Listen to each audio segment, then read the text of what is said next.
भगवान शंकर के मंदिर में पूजा करने एक प्लास्टिक की तो डिब्बी कर लेंगे, उसी में थोड़े चावल, उसी में रोरी, उसी में 4 रेवड़ी और जाएंगे मंदिर में चार चावल चढ़ा देंगे, बचे हुए फिर रखे रहेंगे, हो जाएंगे 15 दिन के लिए।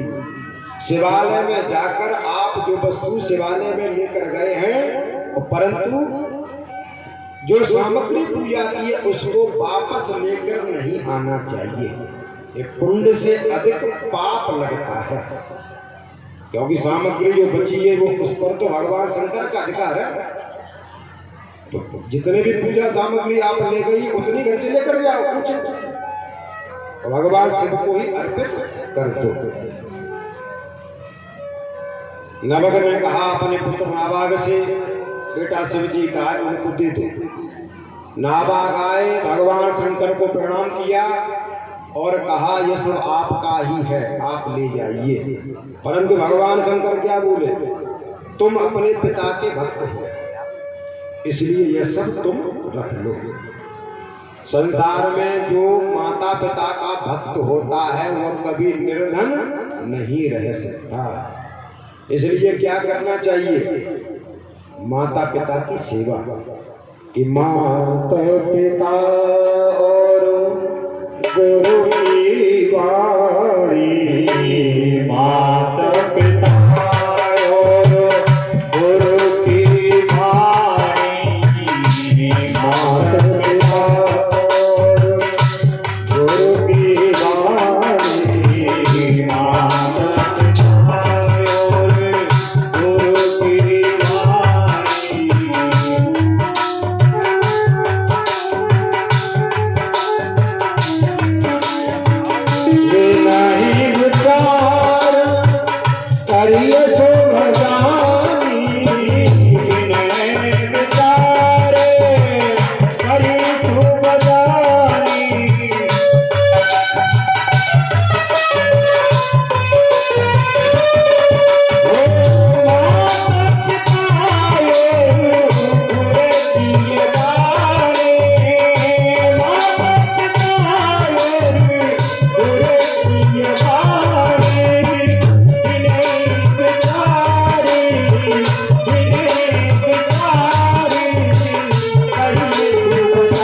और गुरु की वाणी, माता देखो, माँ पिता और गुरु जी, इनके शब्दों, इनकी आज्ञा का पालन हमें करना चाहिए।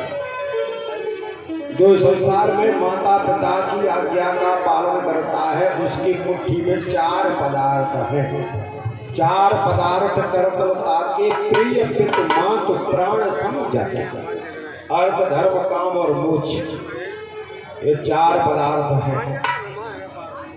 एक व्यक्ति की संसार में माँ कितनी है, 5 माँ, एक थोड़े नहीं। 5 माँ कौन कौन सी है, एक तो जन्म देने वाली, दूसरी पत्नी की माँ सासु जी।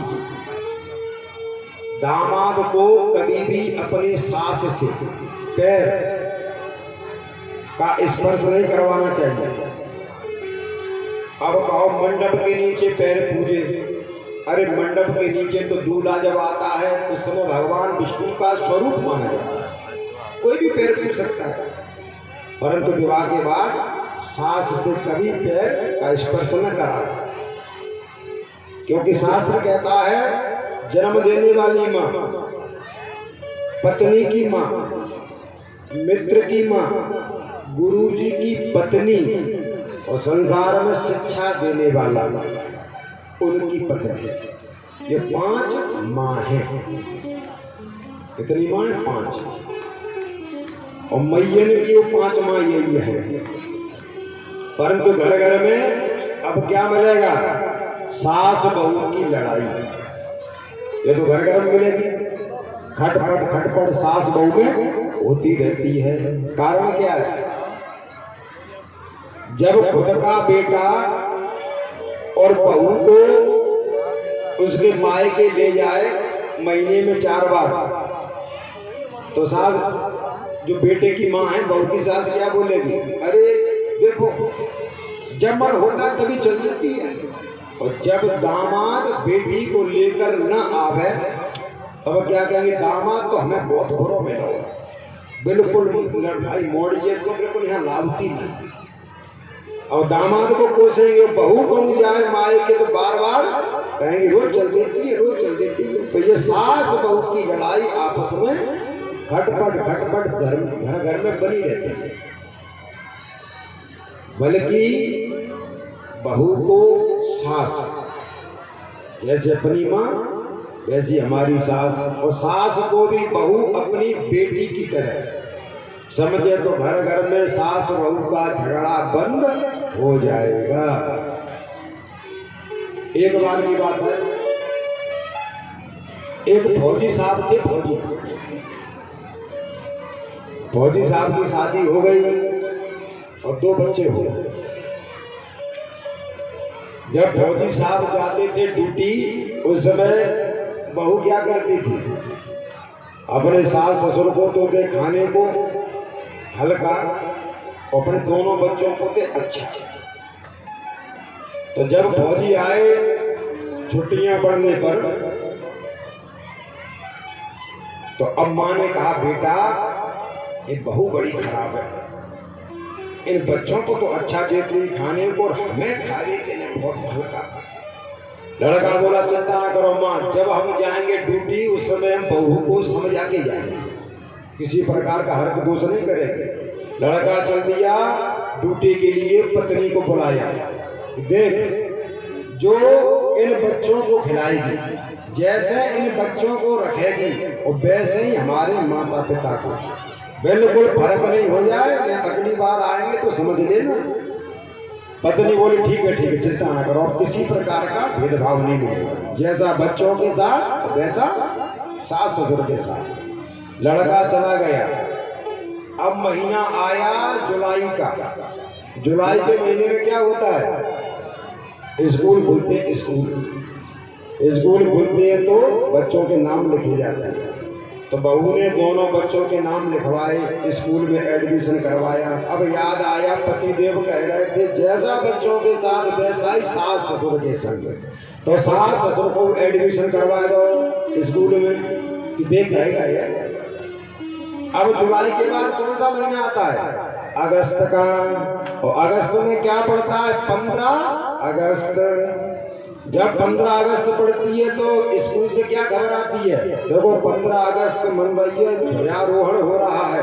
क्या करना है? बढ़िया ड्रेस, यूनिफॉर्म। बिना ड्रेस के कोई नहीं आएगा 15 अगस्त को। तो बहू ने अपने दोनों बेटों को ड्रेस बनवाई, यूनिफॉर्म। याद आया पतिदेव कह गए कि जैसा बच्चों के साथ वैसा ही सास ससुर के संग। तो अपने बच्चों को बनवाई ड्रेस, तो ससुर के लिए भी हाफ पैंट हाफ शर्ट, और सास के लिए घंघरिया भरिया। अब तो रोज घंघरिया भरिया पहन और सास रोज बैग टांग के स्कूल जाए। अब स्कूल से खबर आई अरे बच्चों की कटिंग सही नहीं है, कटिंग करवाओ। तो बहू ने अपने बच्चों की कटिंग करवाई और याद आया कि वो बोल रहे थे कि जैसा बच्चों के साथ वैसा ही सास ससुर के संग। तो सास की करवा दी हट्टी कट। अब तो रोजाना सास घंघरिया भरिया हैप्पी कट रोज स्कूल पढ़ने जा रहे। अब जब कुछ दिनों के बाद लौटा